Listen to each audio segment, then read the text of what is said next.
situation just gets worse. It's such a curse. The copper's in my purse, and all the while I spend my guile.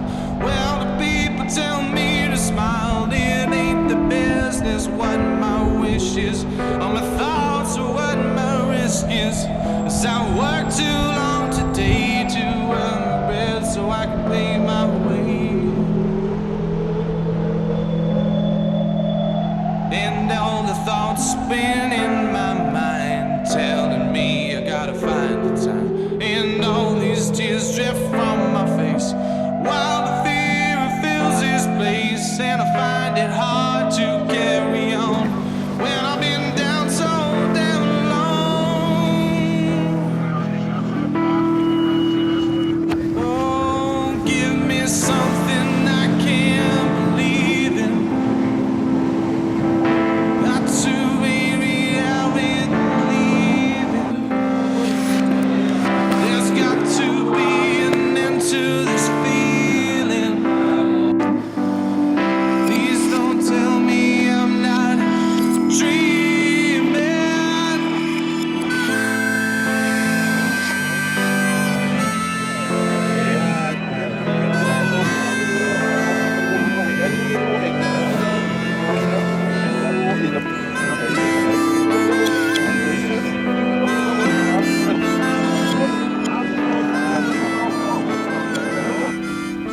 Basically, you guys can come up with some ideas and concepts to discuss.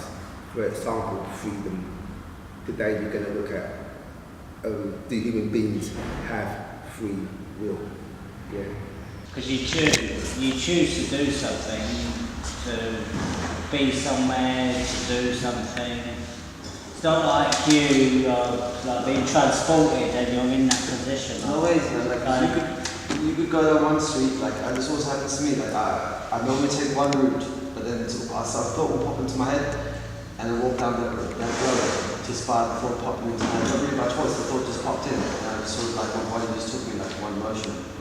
And it was a street that wasn't very nice. Everything is meant to happen for a reason, Yeah, I feel, because you need to learn from experiences in life, you do. Otherwise, if you don't learn, you ain't gonna go forward in life. It's only gonna hold you back if you don't. We come from different places, but we're the same. You see it in our faces. We love this game. We love this game, though it's not a game at all. We feel anticipation. We've got that burn. We've come for competition, we've come to learn. And from each other, we learn about ourselves.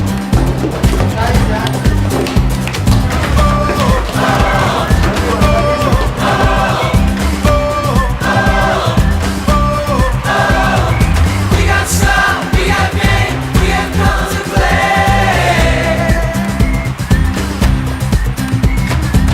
When everybody's ready, we take the field.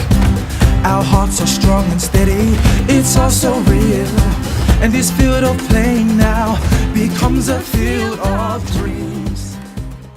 I started going to primary school as a usual kid really, but it was a bit difficult for me because I recently just lost my mum before I started primary school, and then a couple of years after that I actually lost my dad. So throughout my childhood, particularly in primary school, I always felt like there was something missing in my life, and still to this very day I can't really remember my mum stuff, even what she looked like and stuff. So I find that a bit hard to deal with sometimes, but I feel I've overcome that a bit more. I'd be lying if I said I wasn't jealous of other people, like when their mums and dads would come and pick them up from school. When I started secondary school, it became a bit more normal, so to speak, because parents wasn't coming to pick up their kids from school and that. But it was like parents' evening, and other stuff really that I feel had an effect on me, because it was like I could look around the room and I see all these parents are there. I was angry because jealousy made me jealousy controlled my life really. I wanted to be something that they were, what they had, and it just made me continuously angry. I would lash out at people for no real reason. It's just I would be sitting in a classroom and they would be sitting in a classroom with me and I would just flip. It seemed like people knew I was doing wrong, but they wouldn't tell me I was doing wrong. It's like they were almost scared of me. And that's what made me angry with myself as well. It was like they were frightened I was going to lash out at them. I used to go smoking, drinking with some of my class friends. I used to get into fights after school sometimes with other kids from other schools. I didn't like what I became, so I looked at myself, I realised I'm turning into being a bully and I can't have that. It made me realise I can't do this no more. Well, Ambassadors Football have a tagline of Football Faith Future. We'd love to come alongside poor, vulnerable people through the bridge of football and hopefully bring transformation to their lives. We're conscious that with a lot of the people we're working with, some real problems there, and we need to get alongside and we need to bring other partners in to really help bring that holistic transformation we're looking for. So Ambassadors doesn't go in with, this is our agenda to bring transformation. We look for local partners such as the Salvation Army or Good Shepherd Mission, who do the Genesis work. And they said, look, we think football could be a great bridge to reach the homeless. So we just came alongside them, provided the coaching, provided the football opportunities, in addition to the other great things the Salvation Army and the partners down there provide, like the food, the Bible studies, that holistic support, the offers of jobs and future elements there. So really that's something that's just really taken off, and we're the football element of it. Every Wednesday when I go down to the homeless shelter, I see someone there sat in the row and I'll go up to them and I'll just say, do you fancy a game of football? Quite often they'll say, I can't play, I'm homeless. And I'll say, don't worry about that. We've got the kit, we've got the shorts, the shirts, we've got football boots, we've got shin pads. Come and join in, we'll have a meal afterwards. It doesn't matter how good you are, just come and have a game of football with us. And someone who loves football will either give me a big hug, or someone else might say, yeah, maybe I'll come down next week. That's one of the things that I absolutely love about the job, is being able to just go up to someone. And sometimes guys who haven't played for a long time, they've been on the streets for a while, they don't think that it's possible to go and have a kickabout. When men or young people arrive, there's a fear factor there. There's, what is this? There's a mistrust. There is, okay, I love football, but for whatever reason, there's going to be suspicion whether, well, it's Christians doing it, or it's church involvement, or are they just do-gooders? Are they going to brainwash me? And all these kinds of suspicions. And yet, 6 months, 12 months later, I think then you see an increase in confidence. I think you see real friendship. I think you see a real trust that then means we can start to say, if you've got a problem with debt, we can introduce you to people to help you with that. Do you need a job? Do you need some education? And they just start to see possibilities. They start to see opportunities which hopefully can make their lives better.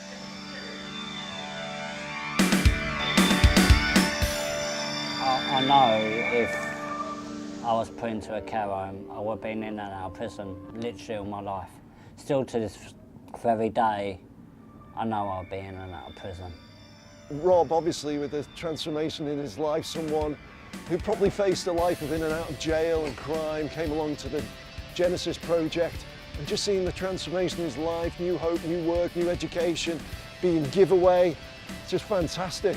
If it wasn't for Ambassadors in Football, I would say I would be still in the same rut as I was before, like trying desperately to improve myself, but feeling like there is no hope, there is no goal, there is no purpose. And that's what I feel Ambassadors in Football has given me, hope.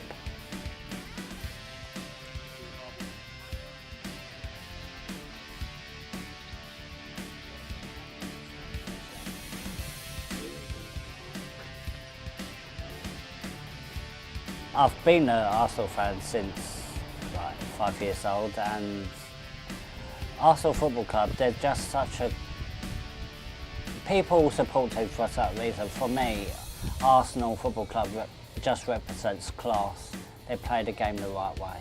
For me, I can imagine supporting any other team. When I go to Arsenal football matches now, it's the passion, the drive, ambition. I'm guessing why I love Arsenal Football Club so much is because it's all the things I strive for when I was a kid. And I feel that Arsenal Football Club gives hope to those who have none, really. People ain't into football, just say it's a bunch of people kicking around the football, but it's so much more than that. It's like, it's an art, it's a beauty. It contains so many different human emotions that you can implicate in everyday life, that people feel in everyday life. So football is far more than just kicking a ball around. It tests you, it does. Sometimes it stimulates you, it becomes an integral part of your life without you even realising it, almost. It's like an addiction in some aspects, but it's not a bad addiction, it's an healthy addiction. It tests every human emotion, it does, but at the same time I wouldn't change it for anything, I wouldn't. The thing for us is we're faith-based but not faith-biased. So we try and be as open as we can to all organisations and people and backgrounds, people of faith, people of no faith. And the desire is the outcome. Can we bring transformation? Can we help? And as I said earlier, this idea of serving, this idea of letting local people drive the agenda. So with Fathers Football in particular, you've got the situation there of schools saying we want dads to be engaged in kids' education. And football's the bridge. We can get the dads together and then use that as a platform to say, do you know what? We can help you start to be better dads. We can help you get an education. We can help you get a job. We can help you become the role model for your kids so as to prevent problems further down the line for you and your marriage, your families and your children. So yeah, each project's different because each locality and its needs are different. And with Fathers Football, there was a gap in social provision. Great stuff going on for mums, single mums and those families, but very little for those dads. And we just saw a niche in partnership with local schools, local churches, where we could make a difference through the football.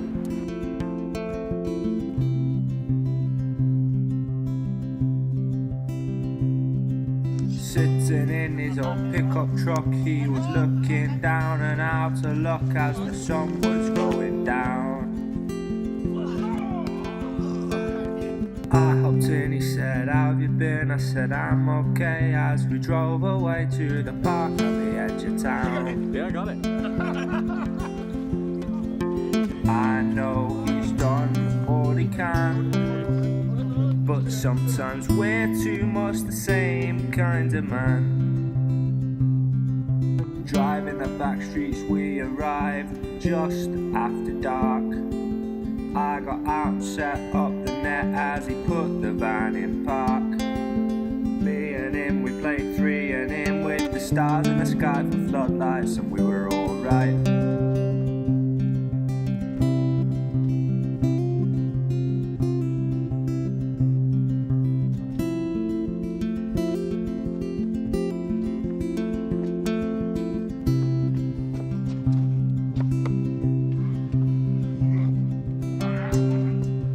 Football has definitely been the hook, which has brought the dads in. We took a ball and we started playing in the playground, and slowly dads began to come in. And when we first started, we had 6 dads, 3 of whom couldn't speak English. Some of them hadn't played sport for 15, 20 years, but they saw a football and they thought, actually, this could be quite good fun. And from that, we've grown now to running the project in 4 different areas across Tower Hamlets, working with over 100 dads a week. I was talking to one of the parental engagement team from Globe School. Her name is Gillian, and she was telling me how that when she used to walk into the playground, she used to see the dads. Some of them wouldn't even come into the playground. The Somali dads would stand together, the white British guys would stand together. But through the football, she goes out into the playground now, and the dads who didn't want to come in at first are now coming into the playground, actually taking their children into the playground, talking with their teachers. They're then going to talk to the guys who may be Somali dads, and there's just a real mixture of dads out there who are spending time with one another. One of the other dads mentioned how he walks down the street and he used to just say hello to his Moroccan friends, but now he walks down the street and he says hello to his Bengali friends, his white British friends, and different people like that, which is really encouraging. It's been brilliant in terms of community cohesion, bringing down barriers between different ethnic groups, but also in getting them fitter. We forget that a lot of men in their 30s, once they've got kids, they go to work, they come home, and because they're working, a lot of them are working antisocial hours. They don't actually think about how they're going to keep themselves fit. And in fact, the majority of the fathers who are playing are in part-time jobs. So they're not out of work, but they're in low paid, they're taxi drivers, working in Tesco's, working in the restaurant trade. So they're actually often free in the mornings, which is why it's a good time to play.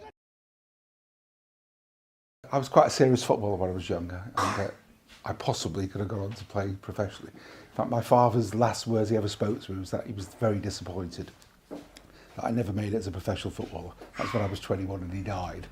So when I was introduced to Ambassador, it was a great opportunity to go and play again, as I literally hadn't kicked a ball for 20 years. So the first few weeks it was very tiring, but after that it was great. And then I started to play Tuesday, Wednesday and Saturday. I've got 2 very young children, they're 16 months and 4 years, and they're very challenging because of the whole circumstances. So it's helped me keep fit. I'm able to chase them around the house. I take them over the park and they're out of breath before I am. And it's also introduced me to other fathers who've got similar children, so I realise I'm not alone. I mean, I've never had children, so I didn't know what it was like. So it certainly helps. Because of the diversity of the people that play, we've got guys from Bangladesh, guys from India, guys from Morocco, Americans who try and play, and a few other countries. And it's interesting because we've all been able to exchange stories about our different countries, about different cultures, about the way the different countries perceive football, how they all see it as an English game, and how England is sort of the leaders in football, especially with the Premiership. And that has helped a great deal. We celebrate all the various religious festivals of the different religions, especially the Muslim ones, and the guys bring food along at the end of Ramadan, etc. So it's been very interesting, actually. There's a whole emphasis now from the government downwards on physical fitness, getting people fit, not just young people, but older people. And I think the average age of the guys, the fathers, or the age range of the fathers is between 25 and probably myself, who's nearly 60. I think I'm the oldest, so it's great. But I see a transformation, and there's less illnesses, less problems with obesity. It gets people out of their houses during the day. It's a good thing. If you get your body right, it helps get the mind right. Do I teach you how to play? Football is very much an international language. It's the fact it's based on football. I mean, if it was going to a pub or going to sort of a library, etc., it would be a different thing. But the fact it's football, and everyone loves football, and everyone can play football, obviously at different levels. It's a very easy way to bring everyone together. So at the same time, enjoying themselves. In England, football is the main sport. It's just brilliant because there's not many things in a community like Tower Hamlets which brings people together from different ethnic backgrounds. There's lots of Bengali teams, lots of Indian teams, lots of Jamaican teams, but there isn't many cross-cultural teams. Football is the primary sport. Wherever you go in the world, whatever social class you're working with, it's always football. So I think football is the standout out of all the sports for bringing social transformation.